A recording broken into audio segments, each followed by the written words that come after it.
مگر خواتین و حضرات مسئلہ یہ ہے، دیوبند موجود، بریلی موجود، اہل حدیث موجود، کیا کیا خوبصورت فرقے موجود، اکابرین موجود، اصابرین موجود، بلیورز موجود، لشکر کے لشکر موجود، نظام اسلام کے داعین موجود، ایک بندہ خدا غائب، ایک بندہ خدا غائب۔ وہ جب اوپر چڑھتی ہے، دیکھو احرام کی کوئی چوٹی بھی تو، چلو یار عام مسجد میں نہ ملے، عام مدرسے میں نہ ملے، ان مولوی صاحب سے نہ ملے، ان اکابر سے نہ ملے، کہیں تو یار خدا ملے نا۔ کتنے لوگ ہیں جو ان اسکولوں میں پڑھ کے نکلتے ہیں اور کتنے لوگ کہتے ہیں کہ ہمیں خدا مل گیا، کیونکہ مذہب کا مقصد شریعت نہیں ہوتا۔ شریعت مذہب کی ویسٹیج ہے۔ یہ دیکھا کان، یہ نیچے لو دیکھتے ہو، یہ ویسٹیج ہے، پرانے زمانوں سے چلی آتی ہے، ابھی تک موجود ہے۔ چینی کہتے ہیں کہ جس کی بڑی ہو اس کی عقل بڑی، یہ جس کی ہر چیز کے ساتھ روایت وابستہ ہوتی ہے۔ اور خدا کے بندو، ہم نے مذہب شرع کے لیے نہیں قبول کیا۔ شرع ایک رستہ ہے، کم سے کم زاد راہ جسے تم لے کے منزل تک پہنچا، یہ ہے شرع کی ڈیفینیشن۔ کیا تم اسلام کے عبادات کو پا کر کیا خدا تک پہنچ جاتے ہو؟ رب کعبہ کی قسم ہے، مجھے ذرا قسم کھا کے بتا، تم میں سے کوئی خدا تک پہنچ جاتا ہے؟ کیا ان عبادات کے رنگ سے؟ بزرگ ہمارے بہت پکے نمازی تھے، بہت اچھے لوگ، سب جنت کے مسافر تھے، اللہ ان پہ ہزار ہزار رحمت، مگر خدا پانا ذرا ڈفرینٹ سی شے ہے۔ رستے میں رہ جانا اور بات ہے، چل تو رہے تھے نا، مگر منزل مقصود تک پہنچنا بڑی مشکل بات ہے۔ وہ دانائے سبل ختم الرسل، مولا کل جس نے غبار راہ کو بخشا فروغ وادی سینا، وہ فروغ وادی سینا کہیں نہیں نظر آیا۔ آپ کو بتائیں قرآن حکیم نے کہا سلیمان کے دربار میں، سلیمان بہت بڑے پیغمبر ہیں، ایسے پیغمبر ہیں کہ کمپیئرنگ ود دی پروفٹ اللہ نے کہا ففہمنا سلیمان، ہم نے سلیمان کو خصوصی فکر دی، خصوصی فہم دیا۔ تو حضرت سلیمان علیہ السلام کے دربار میں جن نے کہا حکم دے تو ملکہ بلقیس کا تخت آدھے دن میں پہنچا دو۔ پھر کسی نے ساتھ سے کہا، وہ جو ساتھ سے کہا اس کا نام آصف بن برخیہ تھا، ساتھ سے کہا کسی نے اگر اجازت ہو تو پلک جھپکنے میں پہنچا دو۔ کیا پیغمبر خدا اگر اجازت ہو تو میں پلک جھپکنے میں پہنچا دوں؟ پتہ ہے قرآن اسے کس طرح کوالیفائی کرتا ہے؟ وہ جسے کتاب کا علم حاصل ہے، وہ جسے کتاب کا علم حاصل ہے۔ خاتون حضرات، یہ کتاب کا علم کدھر گیا؟ اتنے سارے عالم، اتنے سارے ملا، اتنے سارے ان کے نقاد، اتنے سارے حفاظ، زمانہ بھرا پڑا ہے قارئین سے، یہ کتاب کا علم کہاں چلا؟ وہ کوئی اور کتاب پڑھتے تھے۔ لگتا ہے جناب علی کرم اللہ وجہہ نے کسی نے پوچھا، یار سنا کو فالتو قرآن بھی رکھا ہوا ہے آپ نے، کو زائد قرآن بھی تھا جو کسی اور کو نصیب نہیں ہوا اور خصوصاً اہل بیت کو عطا ہوا؟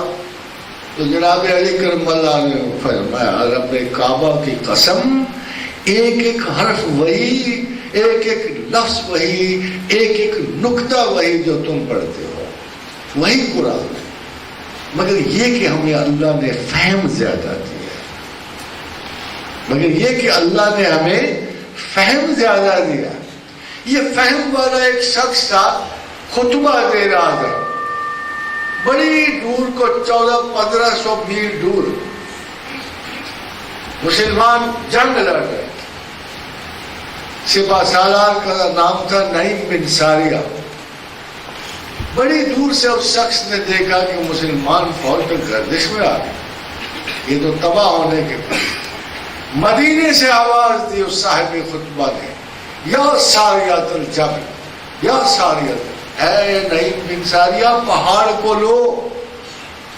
نعیم بن ساریہ کہتے ہیں مجھے میدان جنگ میں امیر المومنین عمر بن خطاب کی آواز آئی، عمر بن خطاب کی آواز آئی کہ اے ساریہ پہاڑ کو پشت کر لو۔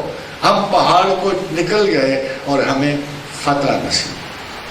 چھوٹے سے صحابی تھے، تھوڑی بہت کتاب پڑھی ہوگی، پورے تو حافظ بھی نہیں تھے اس وقت۔ حفاظ تو بحر میمونہ کے حادثے میں شہید ہو گئے تھے، چھوٹے سے تھے۔ حضرت عقبہ بن نافع ان کا نام۔ جنگ آ گئی، میدان جنگ ایسا جمع کہ نظر نہیں آتا، ایک جنگل جس میں وحوش، جس میں اتنے درندے تھے گزرنے کی کوئی جرت نہیں کرتا تھا۔ نعیم بن ساریہ نے جائے نماز بچھائی اور آواز دی، اے درندو، اے پرندو، اے چرندو، ہم اصحاب رسول ہیں، ہم اللہ کے حکم سے اس جگہ آئے ہیں، تم ہمارے لیے جنگل خالی کر دو۔ اب بھی اسی جگہ آپ کو نافع ایئرپورٹ ہے جہاں وہ اترے تھے، لیبیا میں۔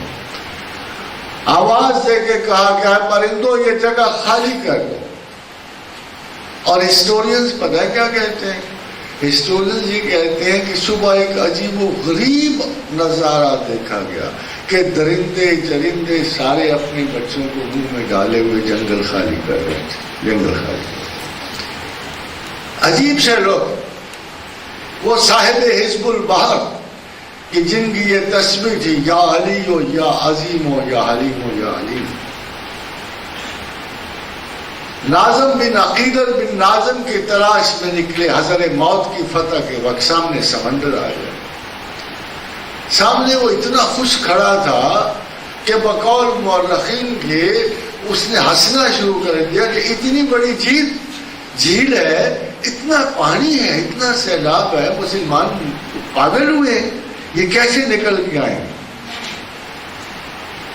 اور جب حضرت نے دیکھا تو انہوں نے کہا اچھا، ہم اللہ کے نام پر اس میں گھوڑے ڈال رہے تھے، بڑی گہری، بڑی گھنی جھیل، بڑی مشکل تھی، اور پلک جھپکتے ہوئے نکل کے انہوں نے، ناظم اتنا بکھلا گیا کہ اس سے چلا ہی نہیں گیا، سختہ طاری ہو گیا کہ یہ کر کیا رہے ہیں، اور وہ اتنی بڑی جھیل کو عبور کر کے، اور آج تک ان کی یہ تسبیح ہم تک موجود۔ بڑا شوق ہے نا آپ لوگوں کی تسبیح کرنا، تو یہ حزب البحر کہلاتی ہے، پانیوں کی فاتح ہے یہ تسبیح۔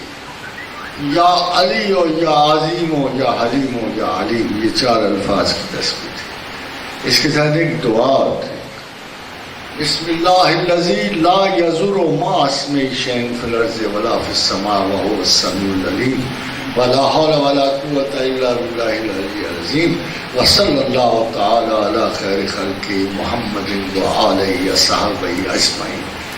زمین و آسمان میں کوئی شے آپ کو گزند نہیں پہنچا سکتا، مگر ہوا ہے کہ ایک صحابی بڑی پڑھتے تھے، تو ایک دن ان کی ٹانگ کو ٹوٹ گئی، تو جو صحابی ان کی تعزیت کے لیے گئے یا ان کی خیر عمل کے لیے گئے، انہوں نے کہا حضرت آپ تو یہ دعا بڑی پڑھتے تھے، کہتے چپ رہو، آج ہی بھول گیا تھا، اس دن ٹانگ ٹوٹ گئی تھی۔ تو خدا کا رنگ جو ہے دو چیزوں سے اسٹیبلش ہوتا ہے، اس میں کوئی شک نہیں کہ خدا کے رنگ سے کوئی رنگ نہیں، مگر یہ رنگ جو ہے قل حت ارجننا فی اللہ وہو ربنا وربکم ولنا اعمالنا ولکم اعمالکم ونحن لہ مخلصون، یہ رنگ اخلاص سے چل رہا ہے، اس رنگ کا نام ہی اخلاص ہے۔